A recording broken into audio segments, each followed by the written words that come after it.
When you get to Genesis, action-packed story. Exodus, even more action-packed. The first half of it is about them coming out of Egypt and God destroying the Egyptians. It's yeah! And as soon as you get to Exodus chapter 20, when he starts talking about the laws, you're like, it goes from fast-paced to crawl.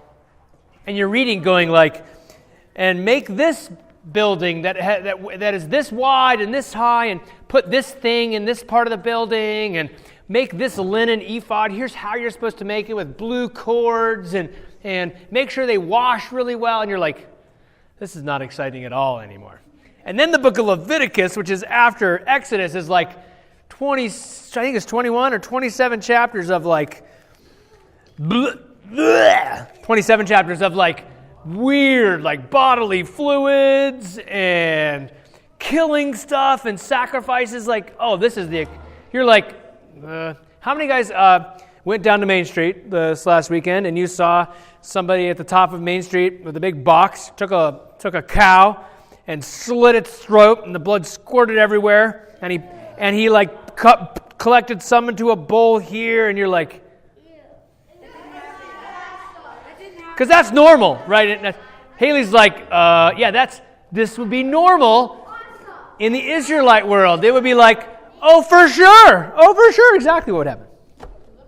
Okay, so here we go. So I forgot to mention this last week, and I want to mention it now. Okay, I don't like how they wrote the words law and commands to summarize this story this last week. It should have said the Mosaic covenant, or the promise with Moses. Promise with Moses and his people. So what happened at the mountain when he got the 10 Commandments and all the 613 laws over there is God promised himself to his people, and the people promised themselves to God. So not only did God make a promise, who else made a promise? The people did. Now here are the 10 Commandments, and this is what Yahweh is like. Compassionate, gracious, slow to anger, lots of love. He's very faithful. He doesn't just love, he maintains his love to thousands. And he's pretty forgiving. That's what the people are supposed to be like in the world. Now, as soon as you read that, you're like, okay, I'm going to try really hard to be compassionate, gracious. And as soon as you walk out the building here, and as soon as you get in the car, your brother or sister is going to do something to you, and you're going to punch them. Or you're going to say something mean with your mouth, with your words. Or when you get home, you're going to disobey your parents. And you're going to go, wait, I totally messed up. I'm not showing the world what Yahweh is like, Lucas. I'm not showing. And you're going to go, oh, I'm a failure. Which is why the Israelites needed needed sacrifices. Because if they didn't have a sacrifice to take care of their sin problem, then they could never go in God's presence. Because if you're sinful and you go in God's presence, Jasmine, what do you think is going to happen? Joseph? They did not sacrifice humans. Good question. No, I'm not saying that. I'm saying in the ancient world, that's what they did. Okay? Something about the blood of an animal, would cover the sins, which is just weird. So after God gave Moses all the 10 Commandments and all the laws, he told Moses to build him a house. Okay? It's called the tabernacle. Everybody say tabernacle. Tabernacle is a portable tent / house. And the reason they were supposed to build this is because this would be where God would live. This would be where God's presence would be. And they would put this tabernacle, tent, house in the middle of their camp. So they would put the tabernacle in the middle, and then 3 tribes would be here, count. Another 3 tribes, how many was that? 3 plus 3, 6. Another 3 tribes would be,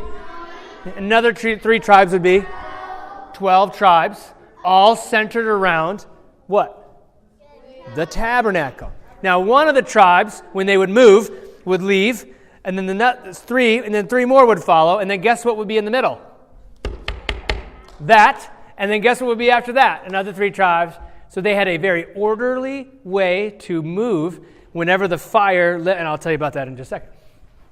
This is what the tent/tabernacle looked like. Now, let me describe this to you.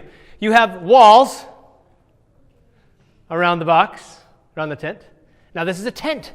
So they have stakes in the ground. They probably have some lines to keep it up. This is meant to move. It's not permanent. They didn't put concrete down. Okay, it's a tent. So they made some walls for the tent. Okay. And the way to get into the tent would be here. And I think that was pointed west, if I remember right. I don't know for sure. Right when you walk in, you would see the altar for burnt offerings. This would be this huge box area where you would put the lamb or the goat, and that's where it would get killed. And this would be a bloody box. Okay? All right. And then over here would be the water basin. So that would be where the water was, where the priests could then wash their hands because it was full of blood. Right. Now, inside the walls of this tabernacle is another set. This is now another set of walls. Okay? And there are two sections in here. One is called the Holy Place, and this one's called the Holy of Holies. So this is the special place, and this is the special of special places. Okay? And dividing these two is what do you think that is? A curtain. Good job. A very heavy, thick curtain. Now, inside the Holy of Holies, this would be the door here, is the lampstands. How many lampstands are there? Peter? I was just going to say another thing that you said. Seven. Okay, hang on. Yeah, come back to that. How many, Micah? 7 lampstands. Somebody tell me, how many days are there in a week? 7. Huh. That's weird. So anyway, lampstands would always be lit all the time. Okay, and then over here is the altar of incense. Does anybody know what incense is? Lucas, what's incense? Something that makes something smell better. Okay, but what is it? What does it do? Smelling stuff. So if someone had no idea what an incense was, how would you describe it to them? It's like a smelly, it can be on like a stick or a cone. And what do you do with it to make it smell? You light it on fire. So think sparkler. So you know how you get a sparkler at 4th of July, and it's got that, and you light it on fire and it starts to sparkle? So that would be kind of like incense. But incense, you light it on fire and it has a little smoke, and sometimes it smells gross and sometimes it smells good. Just depends on what kind of incense you got. I actually have some in my office. I should go get it for you and show you, okay? So that's where, and that means where does smoke go when it's on fire? Where does the smoke go? It goes where? Up. When you pray, where does your prayers go? Oh, so this represented prayer. And then there's Table for bread. Yeah, it holds the bread, right? All right, and then this is a curtain, and inside this area was called the Ark of the Covenant. Peter, what's this also called? The Holy of Holies, or the... You just said it a second ago. The most holy place. So there's a few different words here. This is called the Ark of the Covenant, and inside the Ark of the Covenant was these. The tablets of the 10 Commandments, or the laws, were inside the Ark of the Covenant, as well as, we'll find out later, manna, the food that they got provided in the wilderness, as well as, this is a story we won't do, but it's when Aaron's staff buds. So yeah, that's in there too. On top of the ark, of the lid, is wings that look like this, and like angels' wings, and it's called the Bema seat, and it's where God sits. So the most holy place is called this because this is where God's presence is. If you walk into this room and you have not asked for forgiveness or been cleansed, guess what? You're dead.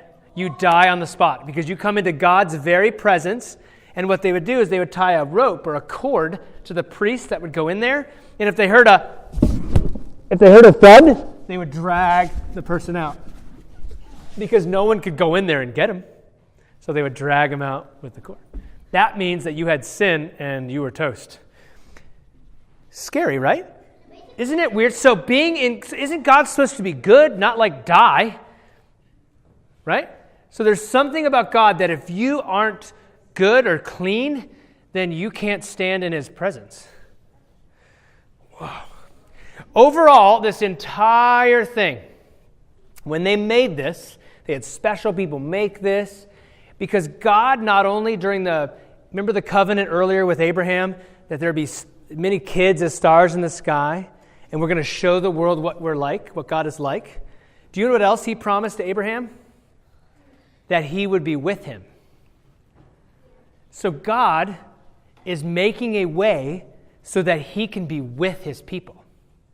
But if he doesn't have these kind of laws about how to be with him, what's going to happen to the people? They're going to die. So if you are clean and you don't have any sin, you can be in God's presence and you're okay. So God knew the only way that he could be with his people was so that they would be what's called clean. Okay. Now, so when they got done building the tabernacle, it said the cloud of the Lord was over the tabernacle by day. And what was it like at night? Fire was in the cloud at night, in the sight of all the people of Israel in their travels. So here's the tabernacle. They're all camped around it. And guess what they see? Fire. What do they see during the day? Cloud. So if they were like, hey, I wonder if God is with us. Oh, yep, he is. They could see it right here, sight. They could see it with their eyes. And whenever the cloud started to move away from the tabernacle, they were like, oh, we're supposed to leave. And they were supposed to follow the cloud. So they would get all their stuff together, pack up the tabernacle, and then they would follow the cloud. And then when the cloud would stop somewhere, they would all go, oh, the cloud stopped. And so they'd put the tabernacle right by the cloud, right underneath the cloud, and then they would camp around what? The tabernacle, right. So they would follow the cloud. Now, the cloud covered the tent of meeting, which is another word for this, and the glory of the Lord filled it. Moses could not enter. But before this, Moses and God would hang out together, and that's how we got the 10 Commandments, all this stuff. Why couldn't Moses get in? Because what had settled on it? Now God's presence was there. If Moses went in, and if he had any sin or done anything wrong that day, what would happen to him?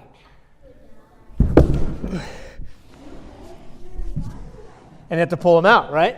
So Moses could not go in, and but in a second, he'll be able to go in. But yes, Micah?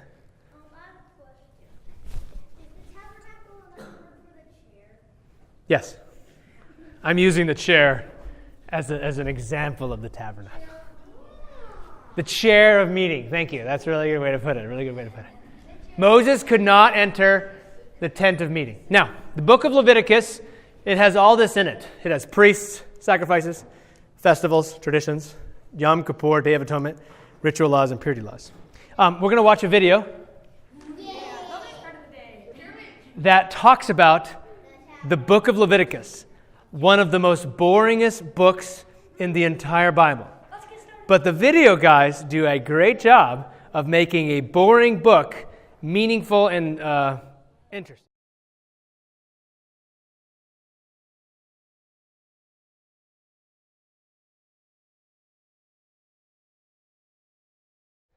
So this is the sentence.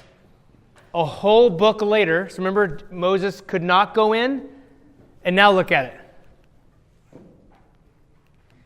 you see? The Lord spoke to Moses now where? In the tent of meeting. This is because at the end of the book of the end of the book of Exodus, Moses couldn't go in. Then there's the entire book of Leviticus, and then the first sentence in the book of Numbers is this right here. The Lord spoke to Moses in the tent of meeting. Because now they have a way of being with God without getting destroyed. Right? Now, this morning, I got up a little bit before 6 o'clock, fed my cat so they would stop whining at me, and I made my coffee, and I sat in a chair in front of the fire. I turned on our fireplace, and I had my Bible and my journal, and I hung out in God's presence this morning. And I didn't die. Do you know why? I could spend an hour in God's presence this morning, and now I could be in God's presence and not die. Why can Jeremy Mavis do that? Why can you spend time, even though you know you're bad, even though I could have sinned, right? How can I spend time in God's presence this morning and not die? Lila. So Jesus came to earth. He was a Jew. He was an Israelite, one of Abraham's descendants. His job was to show the world what God was like, and he did. But we had a problem. We have sin. And Jesus says, well, I'm going to take the punishment. I'm going to be the human sacrifice. The only time a human's ever been sacrificed, Joseph. And, well, humans have been sacrificed, but that's bad, right? And he took all the sin that you, and me, and every other human, and he died. And because I believe and follow Jesus, guess what? This morning, I could hang out with God and not die. We can hang out right now, like we're doing right now, and spend time in God's presence and not. And we don't have to sacrifice goats, Joseph. I didn't have to bring a goat in here today and slice its neck, spill the blood out, and then you guys are all like, yeah, this is great. Right? Because guess what Jesus did? He already took care of it all. It's called the once-for-all sacrifice. So we don't have to keep sacrificing stuff anymore. So now we can be part of Jesus' kingdom.